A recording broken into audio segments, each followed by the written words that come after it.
시편 15편 1절부터 5절까지 함께 읽습니다. 여호와여, 주의 장막에 유할 자 누구 오며 주의 성산에 거할 자 누구 오니까? 정직하게 행하며 공의를 일삼으며 그 마음에 진실을 말하며 그 혀로 참소치 아니하고 그 버덕에 행악지 아니하며 그 이웃을 회방치 아니하며 그 눈은 망령된 자를 멸시하며 여호와를 두려워하는 자를 존대하며 그 마음에 서원한 것은 해로울지라도 변치 아니하며 별리로 대금치 아니하며 뇌물을 받고 무죄한 자를 해치 아니하는 자니 이런 일을 행하는 자는 영영이 요동치 아니하리이다. 아멘. 하나님의 사람 다윗이 하나님께 기도합니다. 여호와여, 주의 장막에 유할 자 누구 오며 주의 성산에 거할 자 누구 오니까?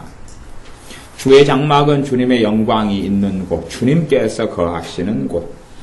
주님의 성산은 거룩한 산, 신의 산을 넘어서서 전능하신 하나님께서 임하여 계신 곳.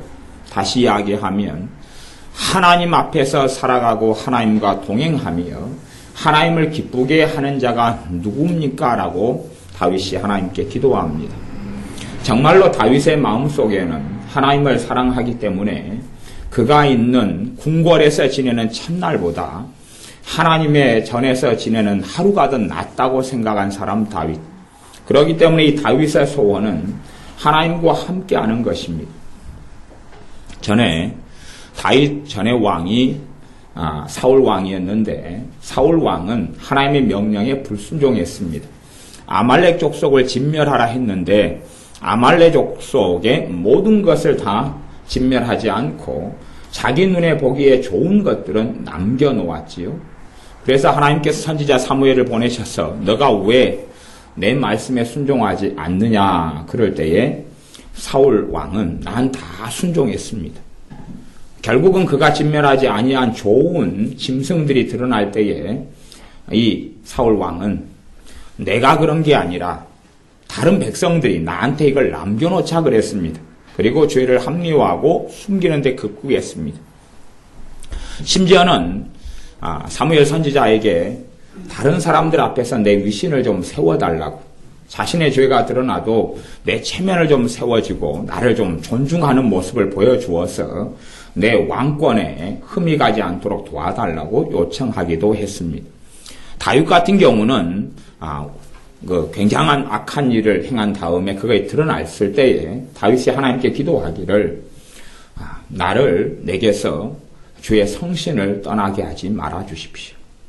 자신의 악 때문에, 자신의 죄 때문에 그것이 드러났음에도 그가 정말로 중요시 여겼던 것은 왕위도 아니고 왕권도 아니고 권력도 아니고 재물도 아니었고 하나님 앞에서 내가 쫓겨나지 않기를 원합니다. 내 모든 것이 사라져도 하나님께서 나를 버리지 않으면 나는 그것으로 좋겠습니다 하는 것이 다윗의 마음이었습니다. 그래서 이 시편 15편에도 1절에서는 하나님께 기도하는 겁니다. 정말로 주님의 장막에서 주님과 함께 살고 싶고 정말로 하나님 아버지의 장막에서 함께 거하고 싶고 그분의 성산에서 그분을 경외하며 그분을 찬미하며 전능하신 여호와 아버지 하나님과 함께 지내고자 하는 것이 간절한 다윗이라는 하나님의 사람의 마음인데 그가 기도하는 거죠. 누가 과연 주님의 성산에 머물 수 있겠습니까? 누가 과연 주님의 거룩한 산에 머물 수 있습니까? 누가 과연 주님의 장막에 머물 수 있습니까? 그때에 하나님으로부터 응답이 오는 것입니다. 성령님께서 그의 마음을 감동하셔서 그 어떤 자가 여호와의 장막에 거하며 어떤 자가 주님의 성산에 거하게 되는지가 응답이 와서 그것을 기록하였습니다. 2절부터가 그 내용입니다. 정직하게 행하며 공의를 일삼으며 그 마음의 진실을 말하며 2절부터 5절까지는 몇 가지 내용이 나와요. 정말로 하나님 앞에서 거하는 자, 하나님의 성산에 거하는 자, 하나님의 전에서 살아가는 자. 다시 이야기하면 그 사람이 어느 곳 어느 위치에 있다 할지라도 주 예수 그리스도와 전능하신 아버지 하나님과 동행하는 사람이 되는 사람이 어떤 사람이냐, 그에 대한 것이 나오는데 핵심은 그겁니다. 핵심은 정직이에요. 정직이 핵심입니다. 그래서 정직하게 행하며 그랬어요. 왜 정직이 핵심이라고 이야기하냐 그러면요, 지금 정직하고 거짓은 서로 반대편에 있는데요, 정직하게 말하며 그 다음에 2절 하반절에 그 마음의 진실을 말하며, 진실과 정직은 지금 같은 이야기지요. 같은 이야기고 3절에 그 혀로 참소치 아니하며, 참소라는 것은 중상모략을 하고 거짓 증거를 하는 게 참소예요. 다른 사람에 대해서나 어떤 사건과 일에 대해서 과장하거나 더하거나 빼거나 그렇게 말을 교묘하게 바꿔버리는 거예요.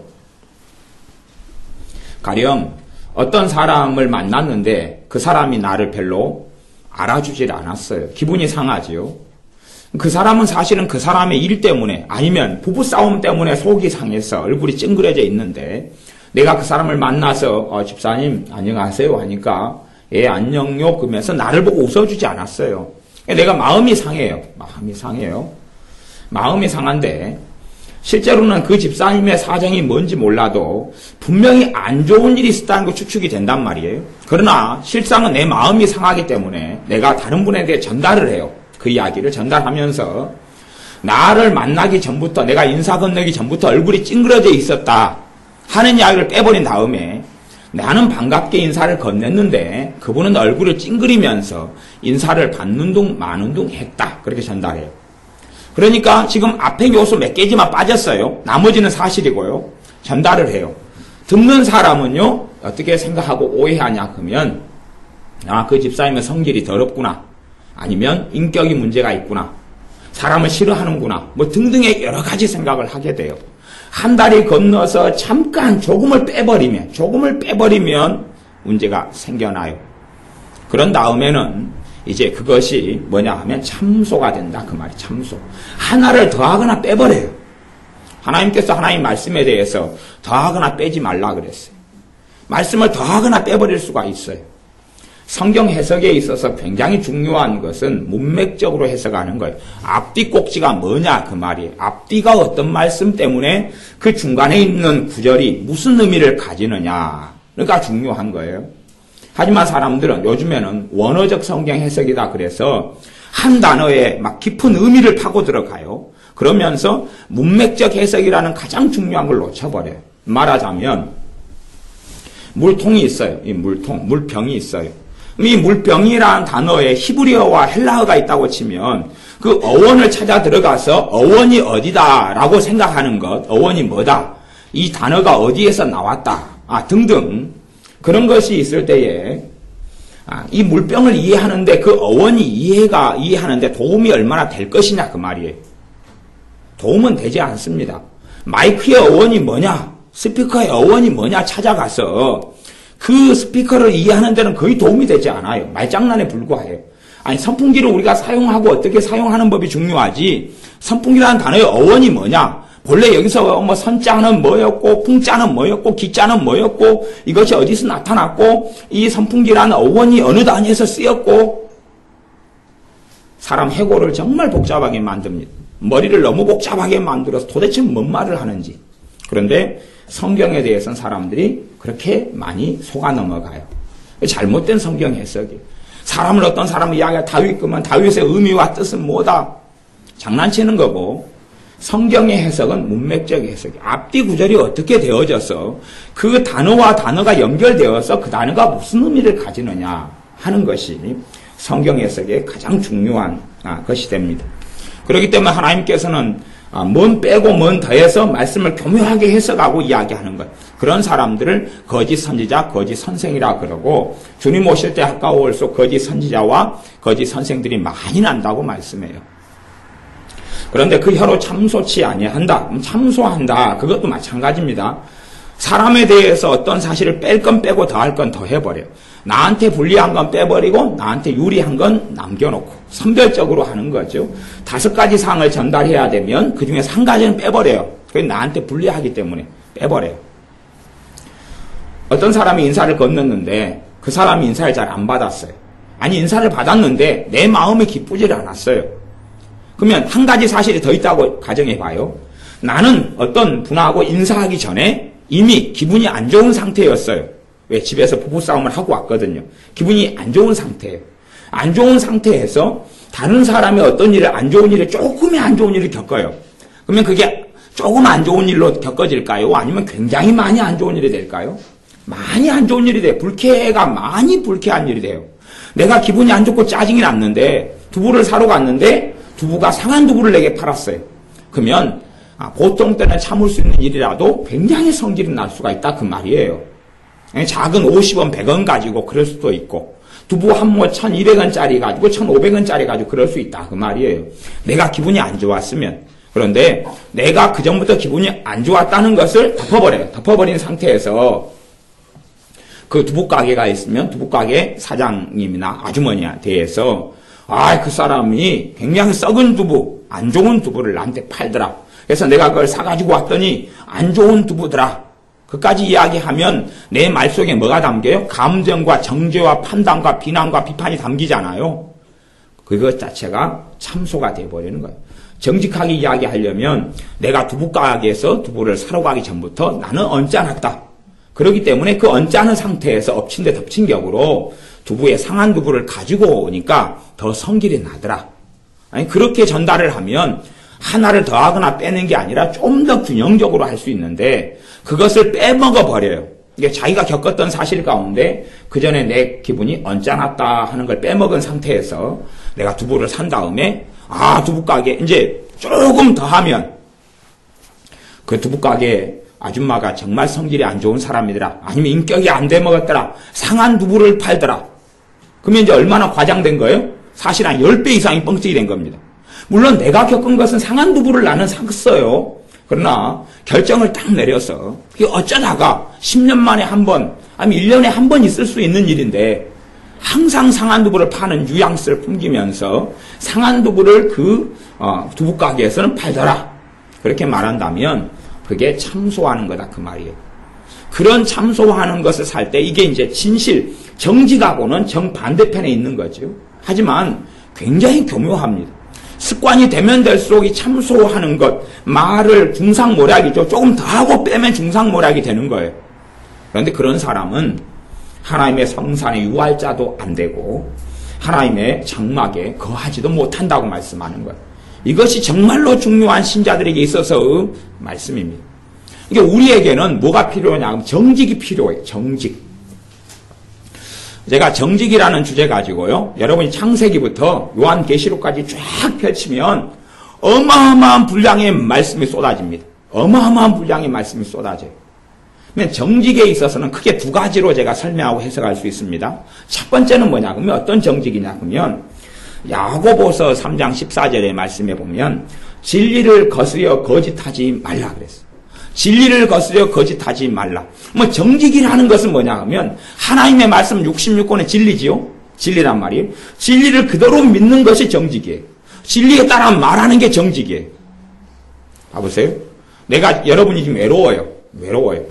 그러면 내가 외롭다 그러는 게 정직일까요? 아닐까요? 지금 정직의 개념을 세상에서 사용하는 식의 개념으로 쓰지 말고 하나님의 말씀에서 지금 정직이 무엇이냐를 알아가야 된다 그 말이에요.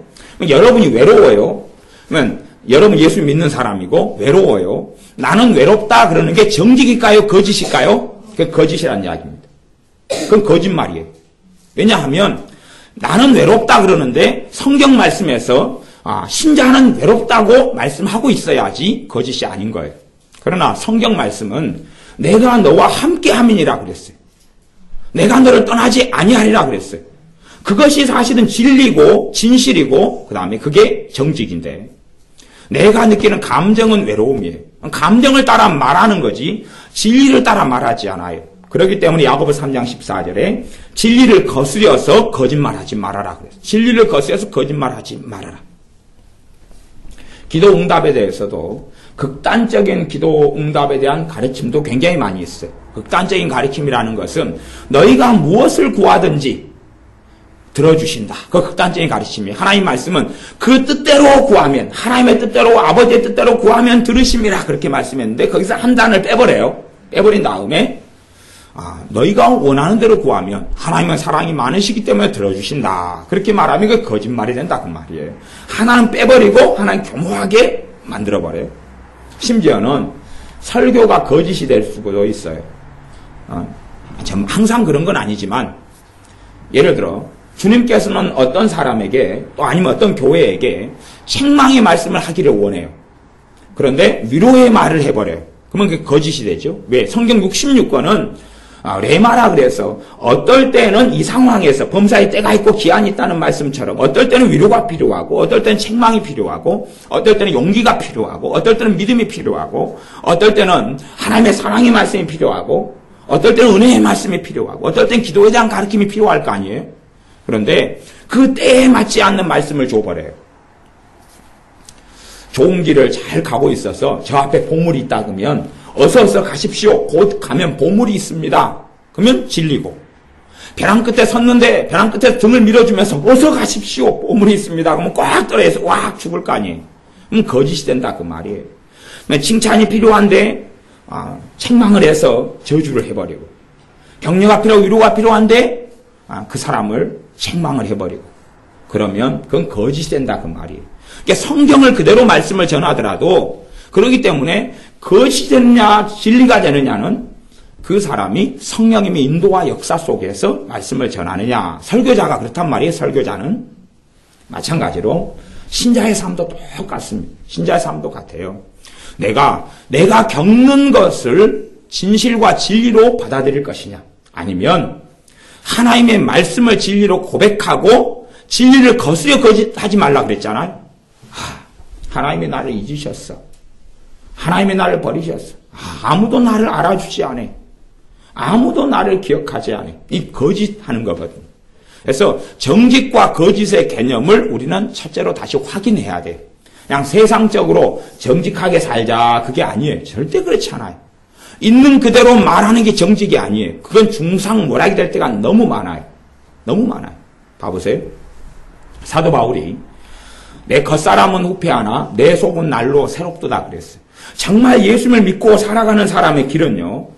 때로는 예수님 때문에 고난도 받고 어려움이 있어도 말씀하시기를 내 짐은 쉽고 가볍다. 예수님을 믿고 살아가는 삶은 그렇지 않은 삶보다 훨씬 쉽고 가볍다 그랬어요. 정말로 예수님을 바르게 믿고 살아가면 예수님을 믿는 삶, 섬기는 삶이 이 땅에서도 물론 하나님 나라 천국에서도 훨씬 마찬가지겠지만 이 땅에서도 누가 함께 하시기 때문에요? 주님께서 함께 하시기 때문에 주의 성령님께서 함께 하시기 때문에 또한 성령의 역사가 있고 임재가 있고 성령님의 충만하심과 도우심과 진리를 깨닫게 하심과 하나님의 말씀의 약속이 신자에게 있기 때문에 나아가서 기도할 수 있기 때문에 신자의 삶은 불신자의 삶보다 훨씬 더 당연히 쉽고 좋습니다. 문제는 내가 겪는 것이 내가 겪어요. 내가 겪는데 신자로서 살아올 때와 불신자로 살아올 때가 크게 차이가 없다고 겪어요. 아니면 심지어는 내가 예수님을 믿었어요. 믿는데 믿기 전에 귀신 역사 굉장히 많아요. 근데 믿은 다음에도 귀신 역사 그대로 많을 수 있어요. 얼마든지요. 얼마든지 그럴 수 있어요. 그래서 생각하기를 또 말하기를 예수님 믿어도 큰 변화가 없더라. 큰 변화가 없더라. 그렇게 말을 해요. 그러면 진리를 거스려 거짓말한 거, 하나님에 대해서 중상모략한 거거든요. 이게 참소예요. 참소. 하나님에 대해서 중상모략한 거예요. 어떤 사람이 성령 충만을 받고 은혜를 받았어요. 그러니까 이제 신앙생활 20년 한 분이 그렇게 이야기해요. 그냥 그런 이야기를 많이 들었습니다. 나도 집사님처럼 이제 젊었을 때나 이제 은혜 받을 때는 다 그렇게 펑펑 뛰고 좋아하는 거예요. 나도 한 20년 지나 보니까 별것 아닙니다. 아무것도 없습니다. 그러면 다 지나가는 과정이니까 나중 되면 무덤덤해지고 별것 없어져요. 그래요? 그러면 이게 중상모략이 아니에요? 중상모략이. 누구하고 누구를 이간질한 거예요? 하나님, 진리의 말씀, 하나님과 사람을 중상모략한 거예요. 당신도 나처럼 신앙생활 한 20년 하면 아무것도 아니다. 사도 바울은 내 겉은 후패하나 나이 들어 늙어가지만 얼굴에 쭈그름도 생기고 팔다리도 좀 힘들어지고 아파지지만 내 속은 날로 새롭다. 다시 이야기하면 지금 겪는 성령 충만보다 더 깊은 은혜와 사랑과 능력과 복음의 역사를 누릴 수 있단 말이에요. 그리고 사도 바울은 그렇게 살아갔다는 이야기입니다. 그게 진리고 그게 진실이에요. 하지만 내가 지금 경험하고 겪고 내 판단, 내 가치관을 가지고 하나님에 대해 설명하거나 신앙생활을 설명해. 이건 이간질이고 중상이고 참소이기 때문에 그런 자가 주의 성산에 설 수가 없습니다. 내 감정적으로 내 어려움 속에 아무도 기억하지 않고 주님이 도우시지 않을 것처럼 느껴져요. 하지만 진리는 뭐라 이야기합니까? 주님께서 도우시리라 그래요. 왜 그러면 모든 신자를 주님께서 도우실 수 없느냐? 왜 자동적으로 주님께서 도우실 수 없느냐? 주님은 진리를 따라 행하시기 때문에 그렇습니다. 나아가서 진리의 말씀을 믿는 사람에게 말씀의 능력이 역사해요. 하나님의 말씀 진리 66권은 그 말씀을 믿는 사람에게 역사해요. 근데 아무도 안 도울 것 같이 느껴져요. 그래서 말해요. 여보, 아무도 왜 우리를 돕지 않을까? 그러면 그 사람은 거짓을 말하는 사람이에요. 아무도 도울지 않을 것처럼 느껴져도 하나님의 말씀은 내가 너를 도우리라 그러거든요. 주님께서 도우실 거예요. 우린 감정을 따라 살아갑니까? 말씀을 따라 삽니까? 말씀을 따라 삽니다. 말씀을 따라 살고 말하지 않는 게 진리를 거스려 거짓하는 거예요. 그런 사람이 주님과 가까워질 수가 없어요. 주의 성산에 거할 수가 없어요. 다윗에게 주님께서 깨닫게 하신 것이에요. 그래서 정직과 진실과 참소하지 않는다. 이것은 다 하나로 엮어지는 것입니다. 참소하는데 정직하다. 정직의 기준은 뭐예요? 진리를 거스려 거짓하지 말라. 진리와 함께 가는 거예요. 고린도전서 13장에 보면 사랑에 대해서도 뭐라고 말씀하냐 그러면 사랑은 불의를 기뻐하지 않고 진리를 따라 기뻐한다 그랬어요. 정말로 주님께서 원하시는 사랑은 뭐냐 그러면 진리가 있는 사랑이지 진리 없는 사랑이 아니에요. 모든 것이 좋고 모든 것이 괜찮고 모든 것이 포용 가능하고 용납 가능하다. 괜찮다가 사랑이 아니라 진리가 함께 있는 사랑이에요. 사랑에 대해서 설명하는 시간이 아니니까 제가 사랑에 대해서는 생략을 합니다. 그 혀로 참좋지 아니하고 15편 3절 그 벗에게 행악지 아니하며 친구에게 못된 일을 하지 않는다. 그다음에 그 이웃을 회방치 아니하며 회방한다 그 말은 중상모략과 좀 비슷한데 좀 다른 면도 있어요. 일단은 중복되는 부분이 굉장히 많습니다. 회방한다 그 말은 상대방에 대해서 욕하고 욕설하고 비난하고 공격하고 깔보고 안 좋은 말을 퍼뜨리는 거예요. 사람은 다 허물이 있어요. 사람은 다 부족함이 있어요. 그 부족함이 공적인 허물이고 공적인 문제냐 아니면 개인적인 문제냐가 틀려요. 개인적인 문제냐. 어떤 집사님이 부부싸움을 자주 해요. 내가 다른 가정에 가서 저 집사님 가정은 왜 이리 부부싸움을 많이 할까? 그러면 그 회방이 아니에요? 회방입니다. 그 회방이에요. 그건 그 사람들은 이제 그렇게 하면서 판단하고 정죄하고 회방하는 거예요. 그런 삶을 우리는 한두 번 살 수 있어요. 서너 번도 살 수 있어요. 반드시 알아야 될 것은 그게 죄라는 걸 알아야 됩니다. 그리고 주님 앞에 엎드려 회개해야 됩니다. 왜냐하면 우리도 똑같이 그렇게 자주 아니면 간간히 살기 때문에 그렇습니다. 나는 의로운 척, 나는 전혀 부부싸움하지 않는 척, 나는 전혀 친구와 다투지 않는 척 그렇게 하면서 저 사람은 저렇다 하면 안 된다 그런 이야기예요. 그런데 공적인 잘못과 허물이 있어요. 공적인 잘못. 예를 들어 어떤 사람이 이게 거짓말을 하면서 돈을 계속 훔쳐요. 그러면 그것은 다루어져야 될 문제가 돼요. 그런 걸 다룰 때는 그 개인에게 먼저 말하고 듣지 아니하면 증인을 데려가 이야기하고 듣지 아니하면 공적으로 교회에서 다루거나 사회적으로 다루어야 된다. 그런 말이죠. 그렇게 될 때 그 사람을 진짜 사랑하는 게 되어져요. 주님께서 죄를 다루는 공적인 죄를 다루는 순서를 이야기한 거예요. 공적인 문제냐 아니면 개인의 연약함이고 허물이고 문제에 불과하냐에 따라서 처리하는 방법이 틀려집니다. 개인의 허물이고 문제인데 이것을 공적인 것처럼 다른 사람 앞에서 그걸 자꾸 번뜨리는 사람들은 그런 사람들은 회방한다 그러는 거예요. 누가 이혼했어요. 이혼도 죄고 잘못이고 허물이죠. 그러나 이제 지나버렸는데 그걸 갖다가 누가 이혼했다네 한마디 번뜨리면 그 회방이 되는 거예요. 회방이. 그것은 그렇게 이야기하는 게 아니라 내 개인적으로 하나님 앞에서 정말로 그분이 이혼하는 것이 행복해서 막 이혼하고 지금 충동이 너무 일어나가지고 결혼을 해요. 목적은 이혼하려고. 그런 일 있어요? 없어요? 변태도 아닌 나는 누가 이혼하려고 결혼하겠어요? 이혼하는 것이 너무 쾌감이 있고 쾌감이 있어서 결혼하고 이혼하고 결혼하고 이혼하고 결혼하고 이혼하고 그런 일은 없죠. 옛날에 뭐 영화 가운데서 한 부부가 이혼을 뭐 7번 하고 재혼을 8번째 똑같은 사람 둘이 가요. 뭐 그렇게 한 영화도 있고 뭐 실화도 좀 있다 그래요. 뭐 그런 것이야 자기들의 문제고 전반적으로는 내가 좋아서 행복해서 그렇게 이혼하거나 재혼하지 않아요. 이게 그런 문제에 있어서 내가 들춘단 말이에요. 들추고 말을 퍼뜨리고 이야기를 해요.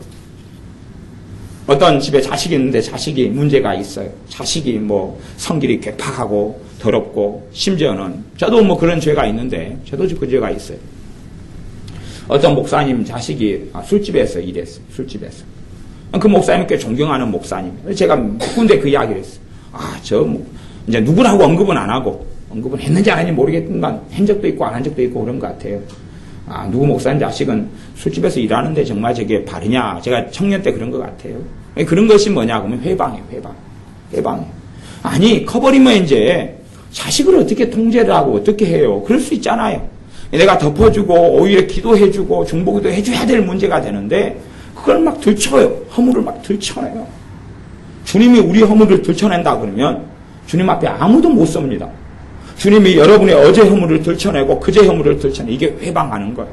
근데 이런 삶이 뭐 우리가 몇 번 있거나 간혹 있거나 또 회개한 다음에 또 몇 번 있거나 그런 것은 주님을 닮아가고 주님을 믿는 여정 가운데 우리 연약함 때문에 일어날 수 있는 일이지만 반드시 그게 죄인 줄 알아야 되고 그것이 습관적으로 반복적으로 계속되는 사람은 주님 앞에 정말로 겸비하면서 엎드려야 됩니다. 그럴 때에 그 죄가 다루어집니다. 4절 그 눈은 망령된 자를 멸시하며 망령된 자를 멸시한다. 좀 어려운 구절이에요. 어려운 구절이어서 깊이 있게 설명을 제가 생략하겠습니다. 그런데 망령된 자와 반대가 뭐냐 그러면 그 다음에 나오는데 여호와를 두려워하는 자를 존대한다. 망령된 자는 여호와 하나님을 두려워하지 않는 자예요. 그래서 망령된 자에 대한 설명이 신약성경에 나와요. 그 권위를 업신여기고 그런 망령된 자에 대해서 나와 함부로 말하자면 이 나라의 국가 지도자가 허물이 있고 문제가 있어도 모든 권세는 하나님으로부터 왔다 그랬어요. 그러면 모든 국가의 국민들이 투표하고 그래서 표를 가지고 대통령이 됐어요. 그 사람 손가락질로 욕하는 건 망령된 자라 그래요. 그런 사람을 멸시한다 그 말은 그런 사람 욕하고 비난하라 그런 이야기가 아니라 그런 사람을 사랑하고 함께하고 도와주고 섬겨주지 않아야 된다 그런 이야기를 하는 거예요. 그러니까 어떤 사람을 존대하고 어떤 사람을 높여주고 어떤 사람을 도와주냐 그러면 여호와를 두려워하는 자를 존대하는 거예요. 이 진리의 말씀 변하는 게 아닙니다. 구약이든 신약이든 변화되지가 않았어요. 제사법 같은 거 예수님 안에서 성취가 되고 이루어졌고 완벽히 되어졌고 이런 말씀들은 변함이 된 게 아니에요. 1.1획도 변하지 않고 다 이루리라 그랬어요. 그렇기 때문에 여호와 하나님을 두려워하는 자를 우리가 존대해야 돼요. 저분은 하나님을 사랑하는구나. 그런 사람일수록 더 잘해주고 위에서 기도해주고 섬겨주고. 그런데 어떤 사람은 교회를 다녀도 망령된 자가 있어요. 망령된 자가. 교회 안에서 함부로 이간질하고 또 비판하고 판단하고 정죄하고 이런 사람들이 있어요. 심지어 주의 종을 공격하고 비난하고 정죄하는 사람도 있고 이것이 공적인 죄에 대한 문제면 주의 종도 피해갈 수는 없습니다. 그래서 그런 부분을 지혜롭게 재판을 할 수도 있고 처리할 수 있어요. 왜 이게 공적인 문제가 주의 종이 허물이 있고 문제가 있으면 처리해야 되는 요소와 부분이 있어요. 공적인 부분이면. 그러나 사적인 개인의 허물에 대한 문제면 절대 그런 부분에 있어서 망령된 자로 나가서는 안 돼요. 하지만 공적인 죄 다시 이야기하면 목사님이 돼가지고 우상 숭배하라고 가르쳐요. 그러면 이제 공적인 일이 되는 것이에요. 그런 경우는 반드시 처리를 해야 돼요. 그렇지 않으면 교회는 더러워지고 하나님의 은혜는 성령의 역사는 교회 가운데서 떠나기 때문에 그렇습니다. 하지만 대부분의 이런 공적인 죄에 대한 문제가 목회자 자신에게는 별로 없어요. 물론 우리들 가운데도 그런 일들은 별로 없어요. 그렇기 때문에 망령된 자가 되지 않도록 주의해야 된다. 그다음에 그 마음에 서원한 것은 해로울지라도 변치 아니하며 우리는 서원은 굉장히 조심해야 됩니다. 서원은 굉장히 조심해야 돼요. 서원은 굉장히 주의해야 됩니다. 서원을 또 함부로 시키는 이런 선교단체도 많이 봤는데 절대 그렇게 안 해요. 서원을 함부로 시키면 안 되고 서원은 굉장히 주의해야 되는 것이에요. 그래서 서원을 처리하는 방법이 여러 가지가 있어요. 근데 서원에 대한 이야기는 아니니까 그 부분은 생략합니다. 잘못된 서원은 반드시 회개해야 될 것이고 회개를 하면서 주님의 용서를 꼭 받아들여야 되고 또 어떤 사람은 주님께서 그 사람에게 해가 된다 할지라도 그 사람에게 손해가 된다 할지라도 서원을 지키기를 원하시는 경우도 있고 심지어 그래서 그런 부분은 하나님 이렇게 해라 저렇게 해라 하기보다는 하나님께서 어떤 서원에 대해서 해로울지라도 지키는 것을 하나님이 원하시는 부분이 진리다는 걸 기억해야 돼. 그러나 실제로는 내가 서원했는데도 지킬 수 없는 상황과 처지도 있다는 사실이 그런 경우는 회개하면서 그 죄를 용서받은 걸 믿으셔야 돼요. 제가 가령 예를 들어서 어떤 젊은이가 젊을 때 나이 드신 장년이 젊을 때 자기를 선교사로 서원을 해버렸어요. 선교단체에 가서 여름수련회에 참석했더니 선교사로 헌신한 사람 일어서십시오. 그래가지고 지금부터 젊은 시절을 5년을 주님을 위해 지냅시다. 헌신하십시오. 그리고 손들고 일어났는데 젊은 청년의 때를 선교사로 못 보냈어요. 장년이 돼버렸어요. 근데 문제는 생활하면서 계속하여 그것이 찔림이 되고 가책이 되고 정죄가 되는 거예요. 내가 주님 뜻대로 살지 않았기 때문에 이런 어려움을 당하는구나 그런 생각이 든다 그런 말이에요. 이런 문제는 회개하면서 주님 앞에서 용서하고 처리하고 용서받고 처리를 꼭 해야지. 그렇지 않으면 마귀가 공격하는 통로가 그 잘못된 서원을 통해서 있는 일들을 여러 번 체험하고 겪습니다. 그 마음에 서운한 것은 해로울지라도 변치 아니하며 5절 별리로 대금치 아니하며 사람 돈 빌려줄 때에 그 사람이 어렵고 힘든 사람이 빌려달라고 그런 경우에 이자놀이를 하면 안 된다 그런 말이에요. 뇌물을 받고 무죄한 자를 해치 아니하는 자니 이런 일을 행하는 자는 영영이 요동치 아니하리이다. 전반적으로 2절부터 5절 전반년까지 말씀하면서 이런 일을 행하는 자는 영원히 요동치 않는다. 영원히 요동치 않는다. 하나님 앞에서 흔들림이 없다는 것이. 우리가 정직한 삶을 살도록 꼭 우리가 애쓰고 힘써야 됩니다. 첫 번째 정직은 뭐냐 그러면 진리를 따라 살아가는 것. 진리를 따라 살아가는 것. 두 번째는 이제 우리가 일반적으로 아는 이 정직의 개념이 있죠. 진실을 말하는 거죠. 진실을 말하는 걸 넘어서서 세상적인 정직보다 하나님의 말씀 앞에 정직, 하나님 앞에 정직은 훨씬 더 복잡한 것이, 훨씬 더 깊이 있는 것이다. 그런 이야기입니다. 아까 제가 하나를 더하거나 빼거나 조금 조작하거나 아니면 말을 과장하거나 이런 것이 거짓이 되는 것이. 이게 사람에게 해를 끼치냐 안 끼치냐를 떠나서요. 그 거짓은 죄가 계속 되어져서 그런 사람은 이제 거짓말하기 싫어도 거짓말하는 단계에 이르고 맙니다.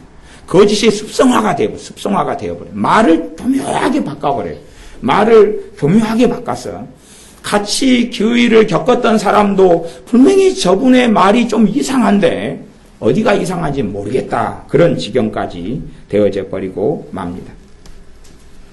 하나님께로부터 온 지혜는 야고보서 3장 17절에 보면 편벽과 거짓됨이 없나니 그렇게 말해요. 편벽과 거짓됨이 없다. 이게 거짓의 한 종류 가운데 사실은 편벽이라는 게 있어요. 편벽은 뭐냐 하면 한쪽에 치우치는 거예요. 한쪽에 치우치는데 다시 말하면 어떤 것을 볼 때에 내가 내 가치관, 독선적인 가치관, 내 편협한 시야와 시각을 가지고 있어요.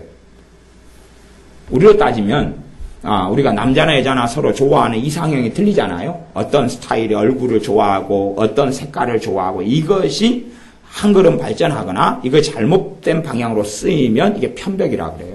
편벽.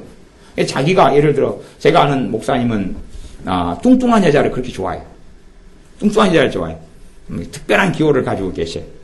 그분 사모님은 굉장히 뚱뚱하세요. 굉장히 뚱뚱하신데 그 사모님의 배를 항상 만져야 잠이 잘 온다고 그러셔요. 굉장히 뚱뚱하시고 그래요. 그분은 뚱뚱한 사람이 미인이 되겠죠.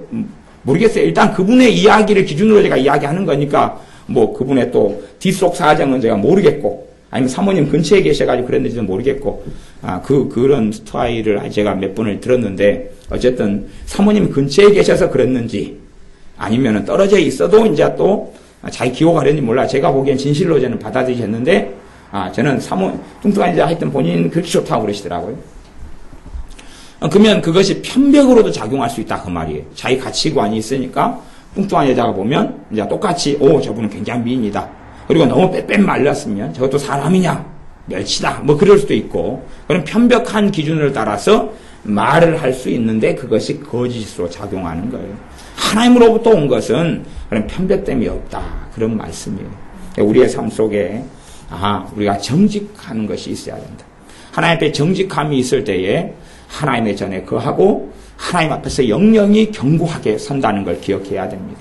신자의 삶 속에 이 거짓들이 들어오면 아주 심각해요. 거짓이 들어오면 굉장히 심각합니다. 이 목회자들은 좀 딜레마가 있고 어려움이 있는데 작은 교회는 또 더 그런 것 같아요. 뭐 어떤 거냐 그러면 올해가 1월이면 연말정산 때가 되면 교회에 이제 여러분들이 있으면 우리 교회는 이제 그런 분이 아무도 없습니다만은 여러분 몇 분이 있었다가 이제 지금은 다 떠났어요. 다 떠났는데 연말정산 때가 되면 가짜 서류를 해달라는 거예요. 가짜 서류를 해달라는 거예요. 지금은 돌아가시기도 했고 그랬는데 연말정산 때만 되면 제가 막 머리가 빠져요. 그냥 그것 때문에 한 달 전부터 노이로제하고 스트레스를 받아요. 가짜 서류를 해달라고 그래요. 안 해준다 이건 하나님 앞에 잘못이다. 그러면 왜 안 해주냐? 그분이 교회를 몇 군데를 옮겼어요. 그러다가 내 전에 교회도 해줬고 그 목사님 아무 말 없이 해줬고 그 전에 교회도 아무 말 없이 해줬는데 당신은 뭐 유별나게 안 해주냐? 이건 거짓이다. 도둑질이다. 해달라. 안 해주니까 이제 아파가지고 누워버려요. 그때 지금 돌아가셨으니까 하는 이야기는 그분이 강경호 환자여가지고요. 아파가지고 누워버려요. 스트레스 받으면 강경화는 막 죽어버릴 수가 있어요. 그래가지고 해줬다니까요. 해줬어요. 그 다음에는 30만 원 주면 불교에 절에 가면 얼마짜리 해주는데 지금 교회에서 그것보다 돈을 절처럼 줄 테니까 해달라. 뭐 이것부터 해가지고 별 청탁이 우리 작은 교회라도 그게 들어오고 또 그렇게 해달라 그러고 작은 교회면 인간관계 복잡하니까 이게 작은 교회는 안 해준다고 하면 교인이 떠나버리고 이게 문제가 복잡해져요. 저야 이제 싸우는 과지만 떠나려면 떠나라 그런 과지만 절대 쉽진 않아요. 큰 교회 같으면 법적으로 그냥 해결해 보면 되는데 큰 교회는 목회자 한번 만나려면 못 만나잖아요. 이게 사무실 선에서 해결해 버리면 되는데 작은 교회는 안 그러는 것이. 지금은 이제 우리 교회를 떠났지만 어떤 분은 자기가 있는 회사에 자기보다 높은 사람 것까지도 안면 사람들 교회 와서 해달라고. 높은 사람 누구 것도 해달라 그러고 자기 사위 것도 해달라 그러고 딸 것도 해달라 그러고. 그래서 제가 이야기했어요. 아니 엄마가 예수님 믿으시면서 그렇게 수십 년 동안 믿어 오셨는데 자식들이 장년이 돼서 주님께 안 나오는 이유를 혹시 생각해 보셨습니까? 하나님의 그 은혜 안 주시는 걸 생각해 보셨습니까? 그렇게 하나님을 섬기는 사람이 자식이 뭐 세금을 좀 더 내거나 덜 내거나 때문에 거짓 서류를 해가지고 자식한테 딸과 사위한테 그렇게 주니까 어떻게 어머니의 하나님이 살아계시다고 그들이 인정하겠습니까? 그래도 필요 없고요. 내놔라. 필요 없고. 그래서 몇 년 싸우다가 안 해준다 그래서 교회를 떠났어요. 떠나신 다음에 일주일 뒤에 돌아가셨어요.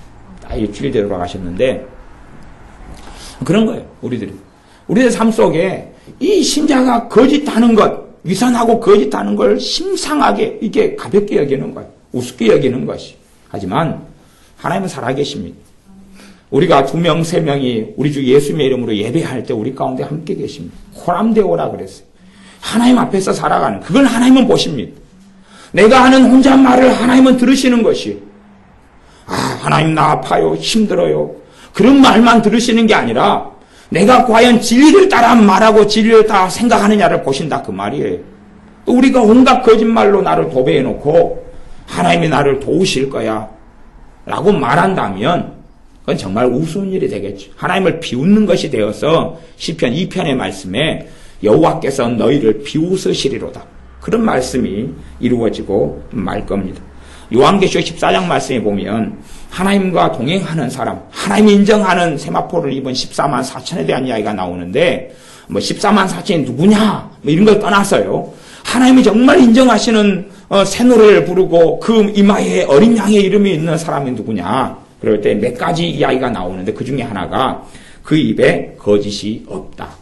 그 입에 거짓이 없고 흠이 없는 자들이다. 그 입에 거짓말이 없는 사람이 하나님의 영광의 자리에 서게 된다는 것이. 신자의 삶 속에 거짓이 있다는 건 굉장히 비참한 일입니다.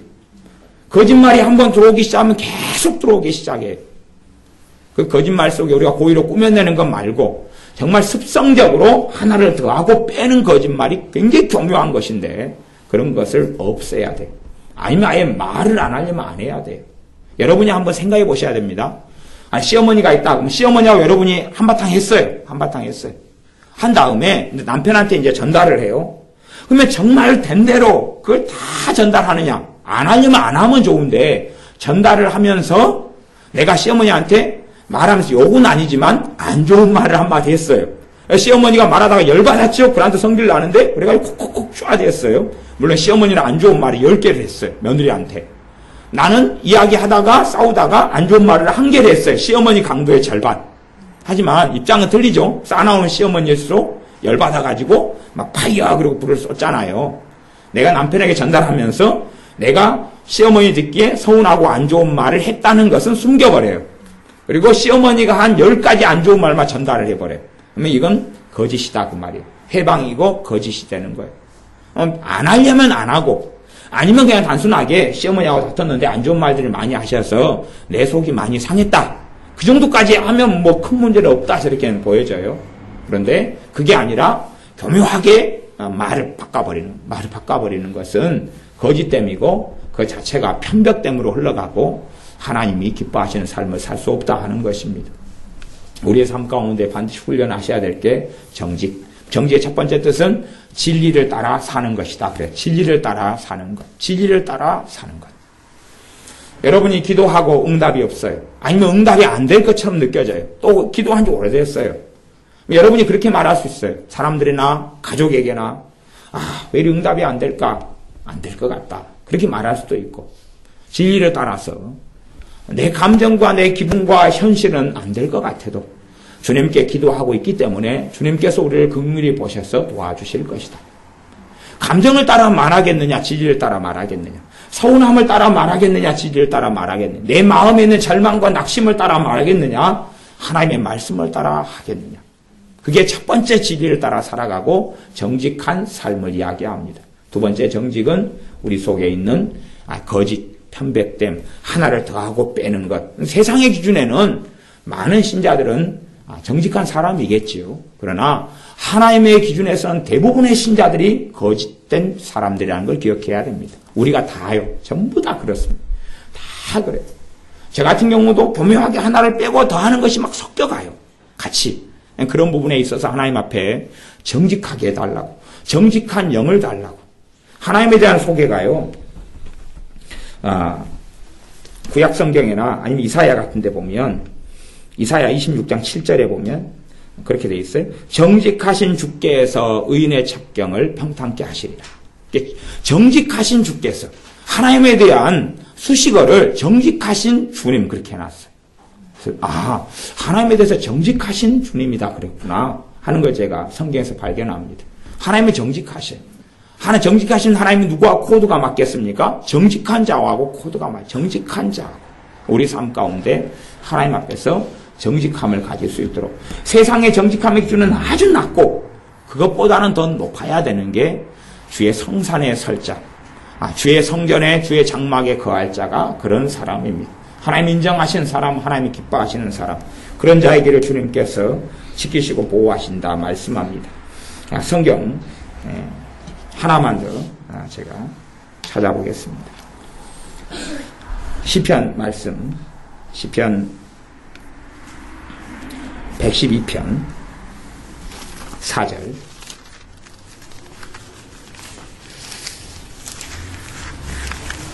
시편 112편 4절을 제가 읽고 말씀을 마무리하겠습니다.